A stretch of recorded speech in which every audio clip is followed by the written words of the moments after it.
So there's this guy, Matt Parker, English, and he loves hyperdimensional structures, and so do I.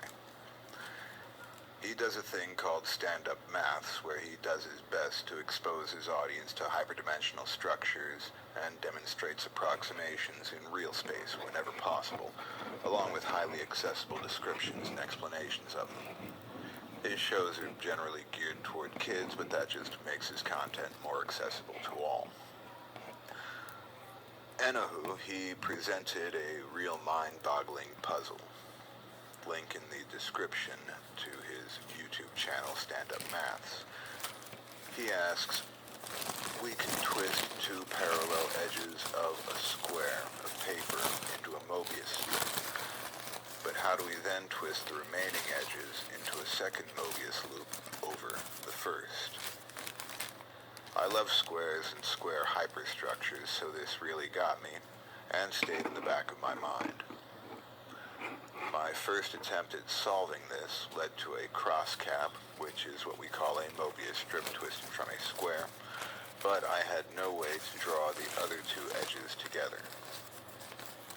Then I decided to make a double Mobius strip using a circle. I used a coffee filter, and now I had a better idea of what I was looking for. I took a square of paper and rotated it 45 degrees, and now I linked the opposite corners with a Mobius twist. Turned it over and did the same, and made a double Mobius strip in this way. This was as far as I'd gotten, and it stayed that way for about 2 years, until yesterday. Day before yesterday, I had just built a Penrose staircase model using paper towels. I cut one paper towel into 4 strips and laid them out in a crosshatch fashion.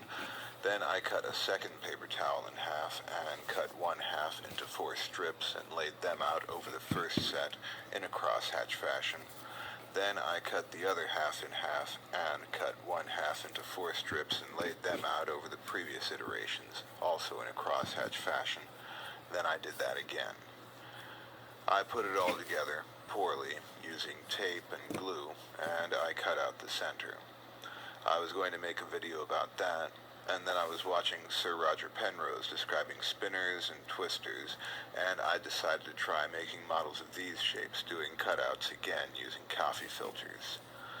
I was going to make a video about that and the Penrose staircase, but I went to get my camera, and when I returned, I saw that one of the pre-planned cutouts had fallen, and it had landed standing up, like the dancing flowers in Fantasia. I picked it up, my hand was shaking, and the thing walked on my hand through transfer of kinetic energy, and then I was able to make it walk from one hand to the other. I was going to make a video about that and incorporate the spinner models and the Penrose staircase, but it was late and I went to sleep. Yesterday I was outlining a script for this video and I watched the Lex Fridman AI podcast, and he was interviewing Joe Rogan. They got to a point where they were discussing where ideas come from. Why do some ideas come to some people and not to others?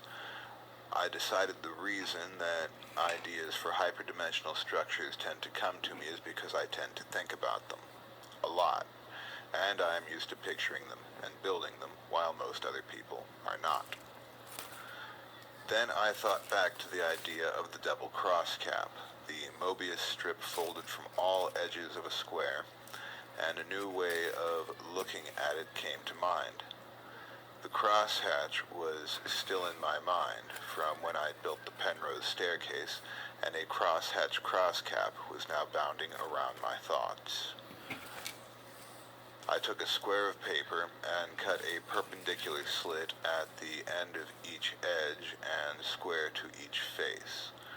I now had a 4-dimensional square of paper able to fold into a 3rd dimension and undergo physical structural changes over time in 3 dimensions.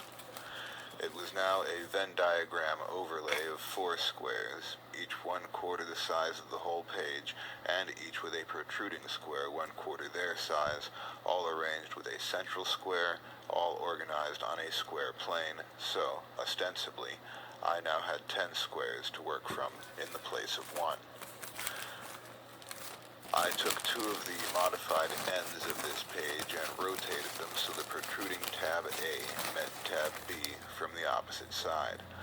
And then I took the other 2 ends and gave them a Mobius twist so tab A again met tab B. I rotated the final structure and the 4 tabs met, forming a fully looping double cross-cap Mobius tube knot. And there it is, the double cross-cap, the most beautifully crumpled piece of paper I have ever seen. Mobius tube. The end.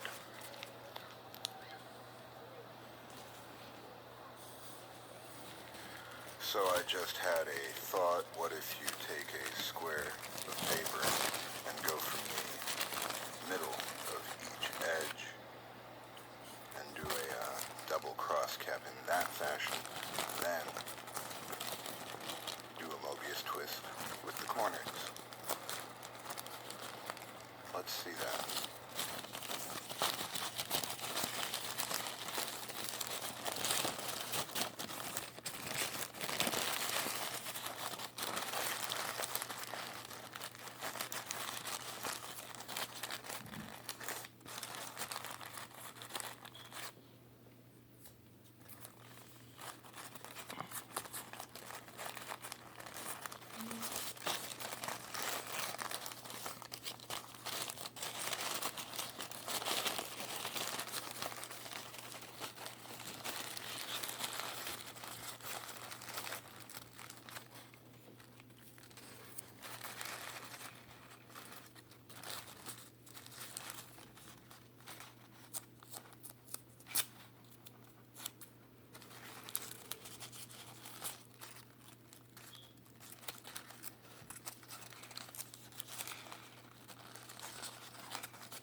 Okay, so that's the most beautiful crumpled piece of paper I've ever seen.